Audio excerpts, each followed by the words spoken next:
មកបងដែរឬអូនស្រីឡានថ្មីរូបរាងសង្ហា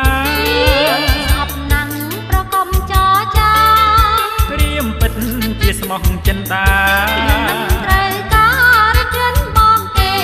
មិនត្រូវការរចិនបងទេណា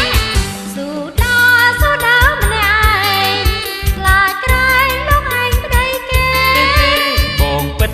ជានៅទំនេរthôiទៅខ្ញុំមិនជឿទេព្រាមស្បត់ជូនស្នេហ៍ឲ្យតែមេត្រី